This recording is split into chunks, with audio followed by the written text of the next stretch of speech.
Parts of speech होती क्या है, सीखनी कैसे है, कैसे इसको पहचानना है, ग्रामर में इसका क्या रोल होता है, इंग्लिश सीखने में इसका कितना इंपॉर्टेंस होता है, सारी बातें आज की इस वीडियो को देखने के बाद आपको समझ में आ जाएंगी।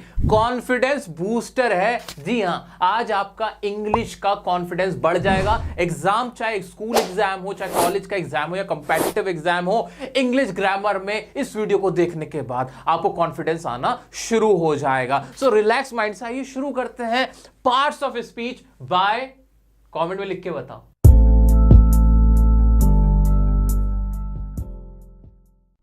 पार्ट्स ऑफ स्पीच यानी स्पीच के पार्ट्स। स्पीच मतलब क्या है? यहां पे कोई भी टॉक या कोई भी बात या कोई भी सेंटेंस, उसके हिस्से। कोई बहुत बड़ा सेंटेंस था, मान लीजिए कोई बहुत बड़ा सेंटेंस था, मैंने लिखा he is working in the field, इस तरह से मैंने एक बड़ा सा सेंटेंस लिखा है ना। ये पूरा क्या कहलाया? ये पूरा क्या कहलाया? ये पूरा कहलाया एक टॉक। क्या कहलाया? एक टॉक, एक बात है, या मैं कह सकता हूं एक सेंटेंस है ना। अब इसके भी पार्ट हैं, ऐसे थोड़ी कि ये अलग अलग नहीं है, इसके अंदर वर्ड्स नहीं है, वर्ड्स हैं। इसमें ही एक अलग वर्ड है, इज एक अलग वर्ड है, वर्किंग ये एक अलग वर्ड है, इन एक अलग वर्ड है, द एक अलग वर्ड है और फील्ड अलग वर्ड है। तो यही हिस्से हैं। किसके हिस्से हैं? इस पूरे सेंटेंस के हिस्से हैं। इन हिस्सों को हमने क्या किया? इनको हमने नाम दे दिया। क्या दे दिया? हमने नाम दे दिया। और इन्हीं नामों को क्या कहा गया? पार्ट्स ऑफ स्पीच कहा गया।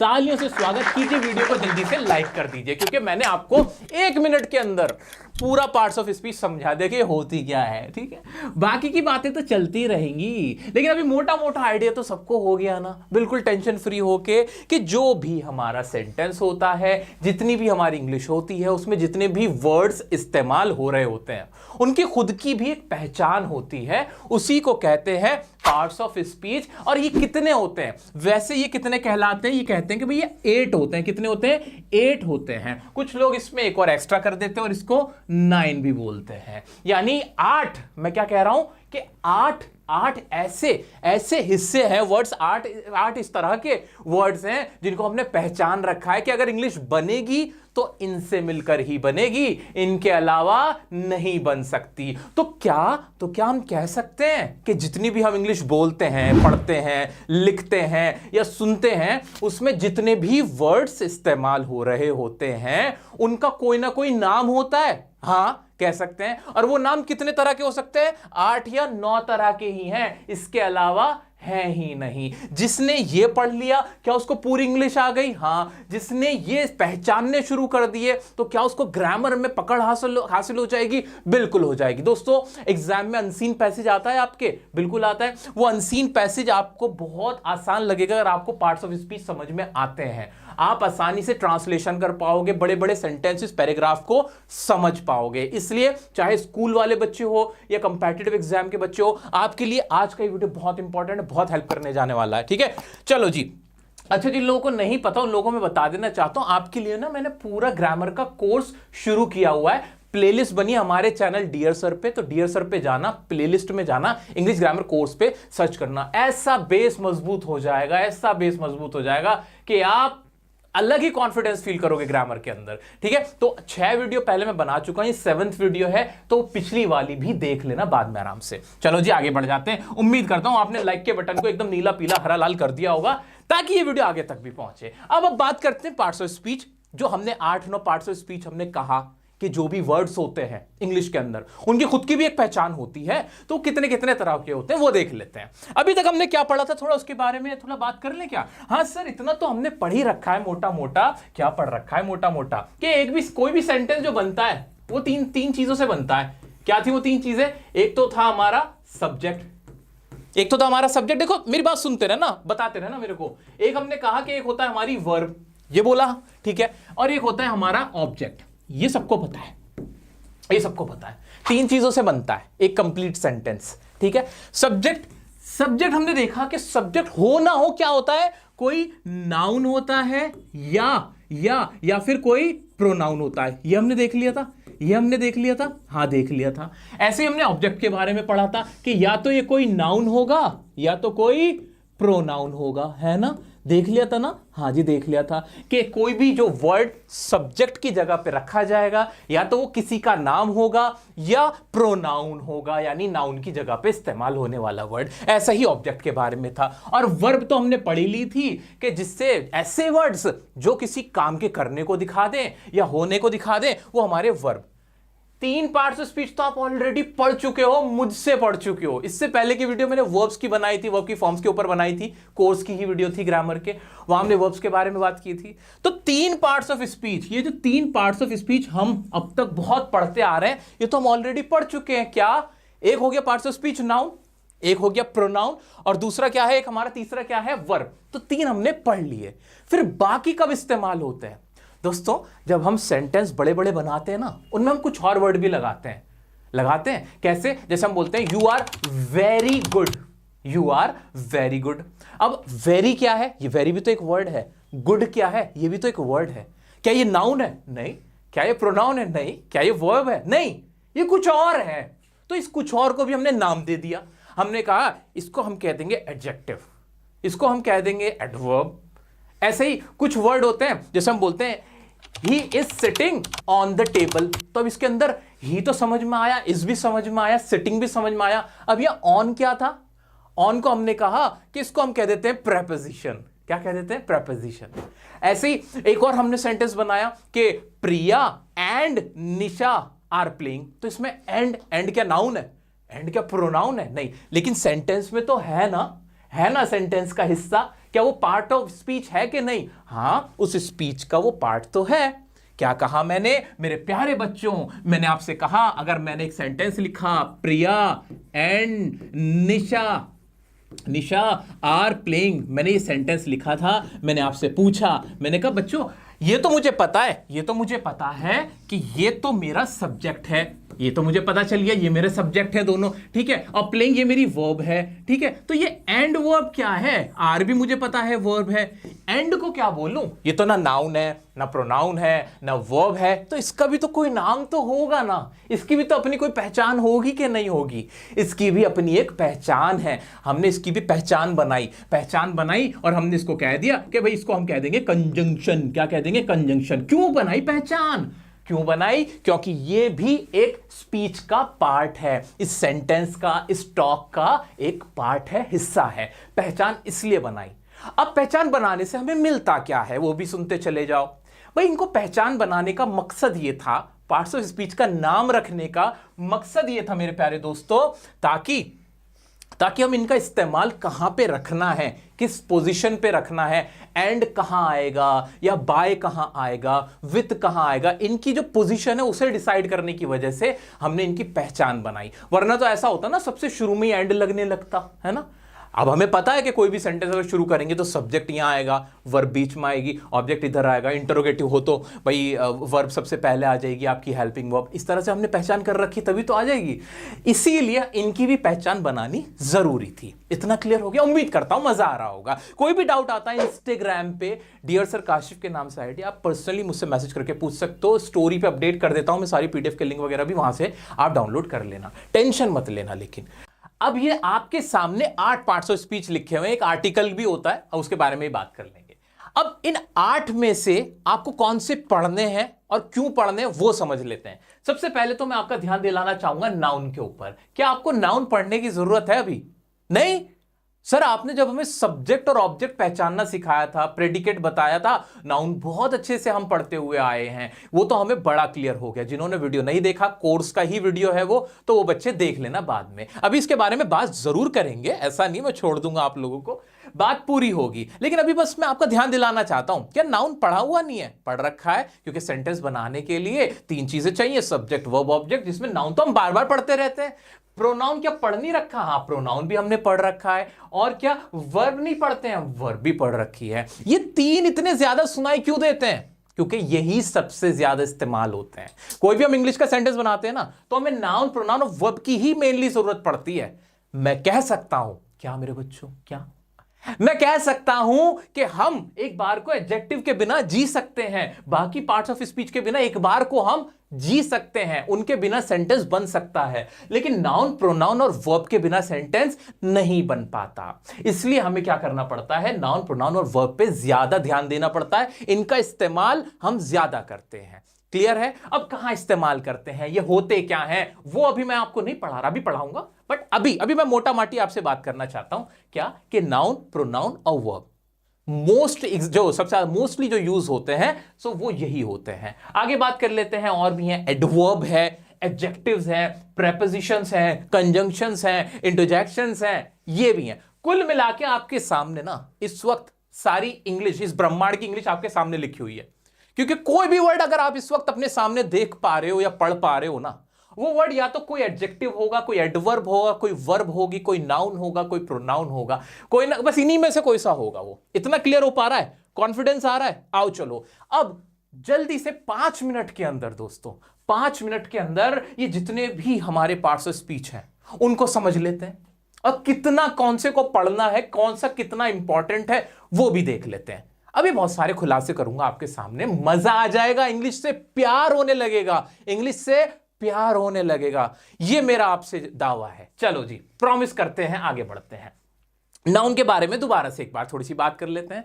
बच्चों, नाउन का मतलब क्या होता है? बचपन में हम पढ़ते हैं संज्ञा। क्या पढ़ते हैं? संज्ञा पढ़ते हैं, और जिसमें हमने पढ़ा भी है कि नाउन क्या होता है। Noun is the name of a person, place और अ थिंग, है ना? ये तो हम पढ़ते हैं ना नाउन के बारे में। यानी इंग्लिश के कोई भी ऐसे वर्ड, जो कि किसी भी पर्सन का या किसी भी प्लेस का या किसी भी चीज का, थिंग का नेम हो, वो वर्ड क्या कहलाते हैं? नाउन कहलाते हैं। जैसे अब सोच के देखो, ये पूरी दुनिया नाउन ही है। कैसे? सोचो, आप क्या हो? आपका नाम है कोई? हाँ है, तो आप भी क्या हुए? एक पर्सन का नेम हो, यानी नाउन हो गए। आप जहां रहते हो वो जगह, दिल्ली, कलकत्ता, बंबई, कुछ तो है, एक प्लेस है, प्लेस का कोई नाम है, हाँ जी, वो भी एक नाउन हुआ। थिंग, आपके हाथ में फोन है, कपड़े पहने हुए हो, चश्मा लगा रखा है क्या है, वो भी क्या हुआ? एक नाउन है, किसी चीज का नाम है। कपड़ा भी एक चीज का नाम है ना? चश्मा भी किसी चीज का नाम है। तो मैं कह सकता हूं कि किसी भी चीज का नाम क्या कहलाता है? एक नाउन कहलाता है। खुशी, happiness, is it a noun? Yes, it's a noun. खुशी भी किसी चीज का नाम है। मिठाई, गोलगप्पे, शीशा, ग्लास, कुछ भी, जितनी भी चीजें हैं, मिरर से लेके ग्लास तक, कपड़ों से लेके चप्पलों तक, दुनिया भर की चीज नाउन है। डियर सर, क्या ये नाउन है? कमेंट में बताओ ना मुझे। मैं कह सकता हूं, मैंने आपको क्या कहा कि पूरा जो ब्रह्मांड है उसकी जितनी भी चीजें हैं, चाहे वो इंसान हो, कोई जानवर हो, कोई प्लेस हो, उसका हर किसी चीज का अगर कोई नाम है ना, वो सब नाउन। आप सोच के देख लो, ठीक है? अब इसे हम पढ़ते क्यों हैं? सबसे इंपॉर्टेंट बात, इसे पढ़ना जरूरी क्यों है?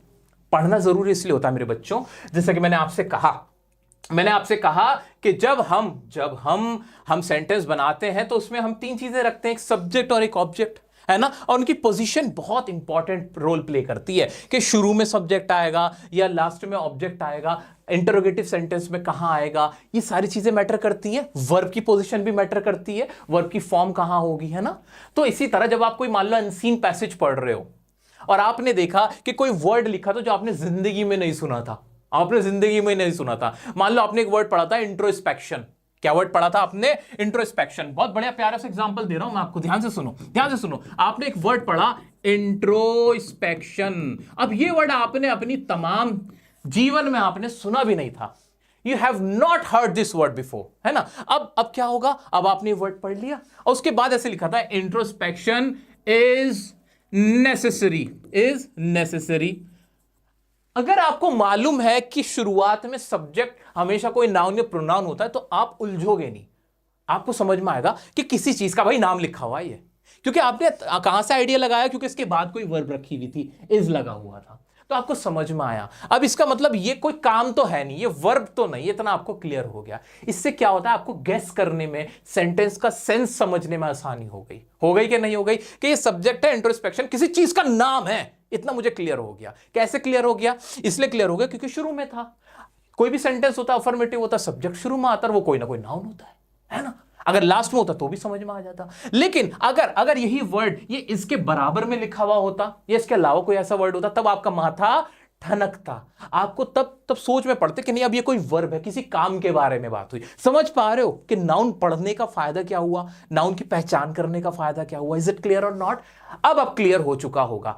आई होप कि अब आपको समझ में आया कि पार्ट्स ऑफ स्पीच जरूरी क्यों थे। आज आगे बढ़ते हैं। तो नाउन से तो बड़ा फायदा हुआ हमें। नाउन से सबसे बड़ा फायदा क्या हुआ कि हम समझ पाए कि कोई भी सेंटेंस हमारे सामने अगर आता है, हमें पढ़ना है, तो हम पहचान कर लेंगे कि हाँ भाई ये यहां इसका मीनिंग क्या निकल रहा हुआ है, किसी चीज का नाम है या कोई काम हो रहा है, ये क्या है ये, है ना। तो अगर हमें इंग्लिश नहीं भी आ रही, हमें उसका वर्ड का मीनिंग नहीं भी पता, तो भी हम जिसे कहते हैं गेस कर सकते हैं, एक सेंस लगा सकते हैं। आ जाओ जी, अभी क्या होते हैं प्रोनाउन, और हमने लिखा भी है भाई नाउन का इस्तेमाल, मैंने ना आपके इस्तेमाल भी लिख दिया साथ साथ कि कौन से पार्ट्स ऑफ स्पीच की क्या जरूरत है। तो नाउन की जरूरत क्यों होती है? सेंस समझने के लिए होती है भाई। इंग्लिश में कुछ भी पढ़ रहे हो, न्यूज़पेपर पढ़ रहे हो, अनसीन पैसेज पढ़ रहे हो, अपनी कोई बुक पढ़ रहे हो, आपको एक आइडिया लगता है कि क्या सब्जेक्ट है, क्या ऑब्जेक्ट है, सेंटेंस कहां खत्म हो रहा है, कहां शुरू हो रहा है, ये सब आपको पता चलता है। ठीक है, आ जाते हैं नेक्स्ट है हमारा प्रोनाउन, जो नाउन की जगह इस्तेमाल होता है। जैसे हम किसी के नाम की जगह इस्तेमाल कर लें, जैसे हम अपना नाम थोड़ी लेते हैं बार बार। मैं थोड़ी बोलूंगा कि डियर सर आ रहे हैं, डियर सर आपको से कहना चाहते हैं, डियर सर बुला रहे हैं, ऐसे थोड़ी बोलते हैं। ऐसे तो बोलते अपने आप, अगर आपका नाम पूजा है तो बार बार पूजा थोड़ी बोलते हो कि पूजा खाना खा रही है, अब पूजा के पापा का नाम रवि कुमार, ऐसे नहीं बोलते। हम उनके लिए कुछ और वर्ड्स लगाते हैं, तो उन्हें क्या कहलाते हैं? वो क्या कहलाते हैं? प्रोनाउन कहलाते हैं। प्रोनाउन के बारे में थोड़ा सा और बता दो ताकि हमें और अंडरस्टैंडिंग हो जाए। भाई प्रोनाउन क्या होते हैं? जो नाउन की जगह इस्तेमाल हो, जैसे पूजा है या फिर रश्मि है ना। अगर हमें पूजा रश्मि के बारे में कुछ भी कहना होता है तो उसकी जगह हम क्या लगा देते हैं? वह। क्या लगा देते हैं? वह, जिसे इंग्लिश में हम क्या कहते हैं? शी। तो शी क्या हुआ? मेरा यहां पे प्रोनाउन हुआ। ऐसे मान लो हर्ष है किसी का नाम, लड़के का, तो बार बार हम ये थोड़ी कहेंगे हर्ष आ रहा है, हर्ष खा रहा है, हर्ष गा रहा है, ऐसे थोड़ी बोलेंगे। हर्ष की जगह हम क्या लगा देते हैं? ही लगा देते हैं। ऑब्जेक्टिव केस में हिम लगा देते हैं। अच्छा, इसके बारे में सर आपने और अच्छे से पढ़ा रखा है? हाँ, कोर्स की वीडियो में आपको इसके बारे में बहुत अच्छी से जानकारी मैंने दे रखी है, तो प्रोनाउन वहां और अच्छे से समझ लेना। अभी बस एक मोटा माटी आइडिया कर रहे हैं, ठीक है। तो प्रोनाउन आई थिंक क्लियर हो गया होगा कि तो बार बार हम किसी का नाम नहीं लेते, नाउन नहीं लगाते, नाउन की जगह जो वर्ड यूज होते हैं वो कहलाते हैं हमारे प्रोनाउन। और उसको पढ़ के क्या मिलता है? प्रोनाउन की खोज करके हमने क्या हासिल कर लिया? क्या कोहिनूर मिल गया मुझे इंग्लैंड का? नहीं नहीं नहीं नहीं, इससे हमें फायदा होता है वर्ब लगाने के लिए। वर्ब मतलब दोस्तों, जब भी हम कोई भी यहां पे हेल्पिंग वर्ब का इस्तेमाल कर रहे होते हैं, ही शी होता है तो हमें लगाना होता है आगे इज, मार, ऐसे लगाना होता है ना, तो हमें पता चल जाता है कि किसके साथ क्या आएगा। क्या यहां पे वॉज आएगा, क्या यहां पे वर आएगा, क्या यहां पे इज आएगा, क्या यहां पे एम आएगा। वो कैसे पता चलता है? प्रोनाउन को देख के पता चलता है कि लड़का है, लड़की है, एक से ज्यादा लोग हैं, क्या सिंगुलर है, क्या प्लूरल है। इससे हेल्प हमें कौन करता है? ये हमें हेल्प, हमारी मदद कौन करता है? प्रोनाउन करता है। तो ही पता होगा, शी पता होगा, तभी हम आगे लगा पाएंगे। क्लियर है कि नहीं? और सबसे बड़ी बात, बार बार हमें किसी का नाम लेने की भी जरूरत नहीं पड़ती। तो ये तो रहा हमारा प्रोनाउन। चलो जी, और क्या रह गया सर? आगे बढ़ जाएं सर। वर्ब। वर्ब की हमें पहचानने की जरूरत क्यों पड़ी? वर्ब के बारे में जान के हमें क्या मिलता है? कोई वर्ड वर्ब है, इससे क्या फायदा हो जाता है? उसे वर्ब क्यों कह दिया हमने? छोड़ देते, कुछ भी ना बोलते उसका? नहीं भाई, टेंसेस के लिए, टेंस के जो हमने रूल लगाए ना, जो टेंसेस के हमने रूल लगाए, टेंस के हम रूल लगाते हैं कि नहीं, उसमें वर्ब का सबसे बड़ा रोल होता है।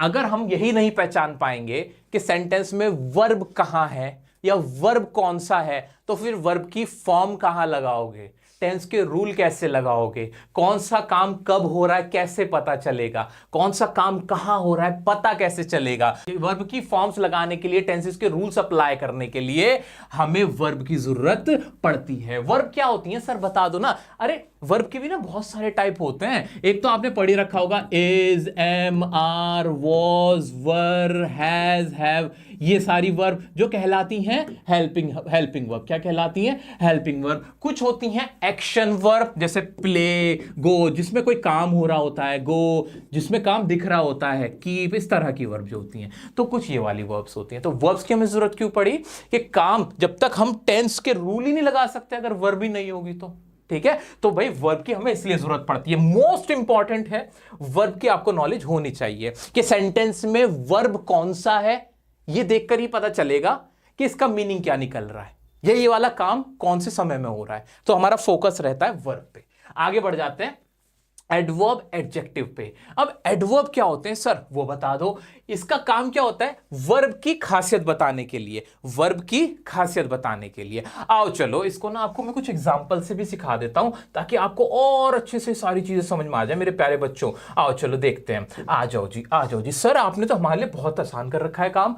भाई नाउन के बारे में पढ़ा था, नाउन कौन कौन सा हो सकता है, Ajay, Rashmi, mobile, happiness, fear, love, time, इस तरह के सारे वर्ड क्या हुए, नाउन हुए। समझ में आ गया।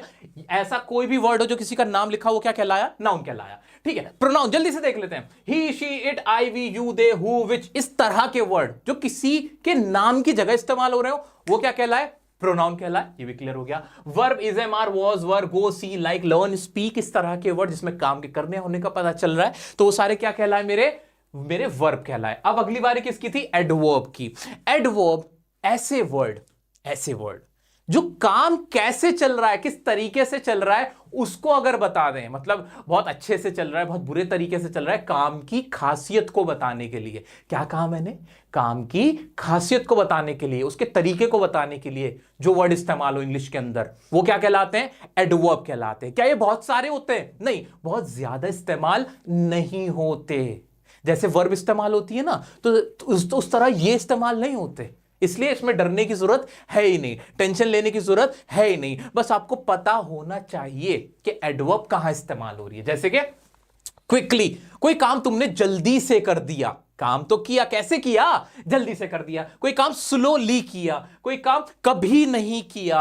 तो इस तरह के word never, slowly, quickly, daily, extremely, बड़े तरीके से, है ना, हियर, देयर, यहां, वहां, इस तरह के सारे वर्ड्स क्या कहलाए, मेरे एडवर्ब कहलाए। कि काम तो हुआ, लेकिन ऐसे वर्ड जिन्होंने यह बता दिया कि वो काम किस तरीके से हुआ, वो क्या कहलाए, मेरे एडवर्ब कहलाए। इतना क्लियर है। ये सारी वीडियोस ना मैं आपको इनकी डिटेल में भी वीडियो बना के दूंगा। आज तो मैं आपको बस कंप्लीट पार्ट्स ऑफ स्पीच की अंडरस्टैंडिंग देने आया हूं कि पता तो रहे कि ये होते क्या हैं। आगे बढ़ते हैं। एडजेक्टिव्स क्या होते हैं और क्यों इस्तेमाल होते हैं। ऐसे वर्ड जो नाउन की, जो हमारे नाउन है, जो नाम थे उनकी या प्रोनाउन की खासियत को बताएं, वो क्या कहलाए मेरे एडजेक्टिव्स कहलाए। कहां चला गया भाई, हमसे इतने बिछड़ के मत जाओ दूर। आओ जी, एडजेक्टिव्स ये रहे, नाउन या प्रोनाउन की तारीफ करने के लिए या उनकी बुराई करने के लिए कि वो कैसी है, उनकी खासियत बताने के लिए जो वर्ड यूज किए गए वो क्या कहलाए, मेरे एडजेक्टिव्स कहलाए। कैसे, थोड़ा बताओ ना सर, क्या कह रहे हैं हम, कह रहे हैं ये जो नाउन है ना, ये जो नाउन और प्रोनाउन है, ये जो नाउन या प्रोनाउन है, इनकी अगर कोई खासियत बता रहा है कि वो कैसे हैं, अच्छे हैं, बुरे हैं, काला है, पीला है, नीला है, हरा है, छोटा है, बड़ा है, मोटा है, पतला है, इस तरह की अगर कोई खासियत बताए, वो वाले इंग्लिश के वर्ड क्या कहलाएंगे, वो कहलाएंगे एडजेक्टिव्स। अभी मैं बहुत ज्यादा डिटेल में आपको नहीं पढ़ा रहा हूं, लेकिन अंडरस्टैंडिंग दे रहा हूं। मुझे उम्मीद है कि आपको ये सब समझ में आ रहा होगा। आ जाओ जी, कहां चले गए आप, कहां गए, आइए चलिए देख लेते हैं। ये रहे जी। हाँ, तो एडजेक्टिव्स कौन से, जैसे यूनिक मतलब अनोखा, किसी नाउन की, किसी की तारीफ ही तो बताई जा रही कि वो अनोखा है। तो कौन अनोखा है, वो तारीफ किसकी हुई, उसकी हुई, है ना। ऐसे ही यूनिक हुआ। वेकेंट मतलब खाली। ब्यूटीफुल, किसी को खूबसूरत कह दिया, शी इज ब्यूटीफुल, किसकी तारीफ हुई, किसी लड़की की तारीफ हुई, यानी किसी प्रोनाउन को ब्यूटीफुल कहा गया, तो ये क्या कहलाएगा, एक एडजेक्टिव कहलाएगा। क्लियर है। तो ब्यूटीफुल, अगली, लॉन्ग, ब्लैक, इस तरह के जो वर्ड्स थे इंग्लिश के, कहीं पे भी इस्तेमाल हो रहे हो, जो नाउन या प्रोनाउन की या किसी की खासियत बता रहे हो, तो वो क्या कहलाएंगे, वो हमारे एडजेक्टिव कहलाएंगे। क्या क्लियर हो पा रहा है। एक बार थोड़ा सा एक बार वाइंड अप करें। नाउन समझ में आ गया, प्रोनाउन समझ में आ गया, वर्ब हमने कर लिया, एडजेक्टिव कर लिया, एडवर्ब कर लिया, बचा क्या फिर, प्रेपोजिशन और कंजंक्शन। ये सबसे इंपॉर्टेंट है, इन पे कर लो मार्क, इनको लिख लो मोस्ट इंपॉर्टेंट। इनसे ज्यादा इंपॉर्टेंट पार्ट्स ऑफ स्पीच कोई हो ही नहीं सकता। इंपॉर्टेंट क्यों है, क्योंकि इनका इस्तेमाल एक बार को वर्ब या नाउन और प्रोनाउन जितना तो नहीं है, लेकिन इनका इस्तेमाल थोड़ा ट्रिकी है। ट्रिकी क्यों है, क्योंकि हर कोई इनका इस्तेमाल समझ नहीं पाता। इन्हें आप हिंदी से रटकर यूज नहीं कर सकते। नाउन का इस्तेमाल करना आसान है, आपने किसी का नाम ही तो लिखना है। प्रोनाउन का इस्तेमाल करना भी आसान है, लड़की के लिए लगा दो आंख बंद करके शी, लड़के के लिए लगा दो आंख बंद करके ही। वर्ब का इस्तेमाल भी बड़ा आसान है, प्रेजेंट है तो इज एम आर लगाओ, पास्ट है तो वाज वर लगाओ। एडजेक्टिव भी अपने आप में बड़ा आसान है, ब्लैक मतलब काला, काला मतलब ब्लैक, ब्यूटीफुल मतलब सुंदर, सुंदर मतलब ब्यूटीफुल, रख दोगे एज इट इज। लेकिन जब बात आती है प्रेपोजिशन की और कंजंक्शन की, वहां पे आप हिंदी से रट के नहीं सीख सकते हो, वहां आपको इनके कॉन्सेप्ट्स को समझना होता है कि किसका इस्तेमाल कैसे होता है। अब इनका काम क्या होता है, पहले प्रेपोजिशन का इस्तेमाल सुनो। प्रेपोजिशन कौन से वर्ड्स होते हैं? सेंटेंस के अंदर ऐसे वर्ड्स जो सेंटेंस में जो काम हो रहा है किसी डायरेक्शन को बता रहे हो, किसी चीज की पोजीशन को बता रहे हो कि वो चीज वहां है, ऊपर है कि नीचे की तरफ रखी हुई है, या उस तरफ रखी हुई है कि उस तरफ रखी हुई है। इस तरह की जब डायरेक्शन को, दिशा को बता रहे हो तो उसको क्या कहते हैं? पोजीशन को बताने वालों को क्या बोलते हैं? प्रेपोजिशन। क्या बोलते हैं उन्हें? प्रेपोजिशन। ठीक है, जैसे कि एट हो गया, इन हो गया, ऑन हो गया, by, with, into, above, over, इस तरह के जितने भी वर्ड हैं प्रेपोजिशन कहलाते हैं। इनका यूज क्या होता है वही बता दो। इनका यूज होता है इंफॉर्मेशन देने के लिए। प्रेपोजिशन के क्या इस्तेमाल होता है? इंफॉर्मेशन देते हैं कि जो भी सेंटेंस के अंदर सब्जेक्ट है ना, जो भी काम करने वाला है वो काम किस तरह से कर रहा है, किस तरफ जा रहा है, किस तरफ उड़ रहा है, किस तरफ वो चीज रखी हुई है, टेबल पर है कि टेबल के नीचे है, ये सारी डायरेक्शन, पोजीशंस, ये सब दिखाने का काम किनका होता है? इन्हीं का होता है, छोटू छोटू का।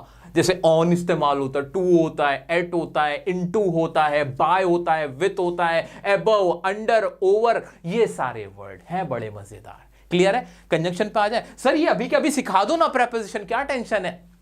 अभी सारे पार्ट्स ऑफ स्पीच एक बार हम गो थ्रू कर रहे हैं। इनकी डिटेल्ड वीडियो एक अलग से बनाएंगे, उसमें ज्यादा मजा आ जाएगा, वरना ये वीडियो बहुत लंबी हो जाएगी। आप खुद कहोगे कि सर इतनी लंबी वीडियो डर लग रहा है मेरे को। ठीक है, क्योंकि प्रेपोजिशन बहुत सारे होते हैं, टाइम लग जाएगा। आगे देखते हैं कंजंक्शंस को। कंजंक्शंस का भी काम इंफॉर्मेशन देने के लिए होता है, लेकिन मेनली कनेक्ट करने का काम करती हैं। किस चीज का? सेंटेंस में जो भी वर्ड्स होते हैं उनको आपस में कनेक्ट कर देते हैं, जोड़ देते हैं। जोड़ने का काम किसका होता है? कंजंक्शंस का होता है। होते दोनों ही बहन भाई की तरह ही हैं, बहन भाई जैसे ही होते हैं ये। आओ जरा देख लेते हैं कौन कौन से होते हैं कंजंक्शन। जैसे एंड हो गया, दोनों को जोड़ देता है।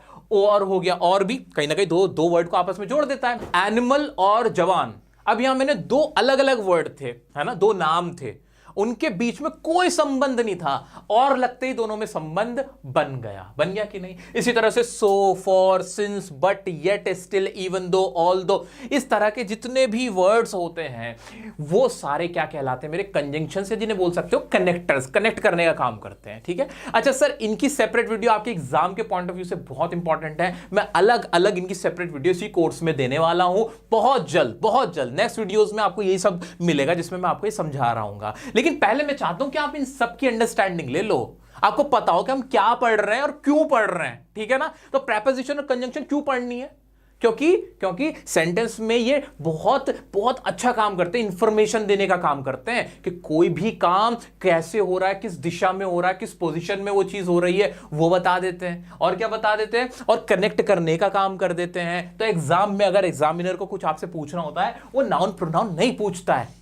आपका चाहे कोई सा भी एग्जाम हो, आपसे पूछता है क्या? प्रेपोजिशन और कंजंक्शन ही पूछे जाते हैं। एडवर्ब और एडजेक्टिव का भी बहुत ज्यादा रोल नहीं होता है। अंदर की बातें बता रहा हूं मैं पूरा आपको पूरा निचोड़ दे रहा हूं इस वक्त। ठीक है, तो सबसे ज्यादा फोकस प्रेपोजिशन और कंजंक्शन पे करना। ठीक है, आगे बढ़ जाते हैं। इंटरजेक्शन, अब ये क्या होता है?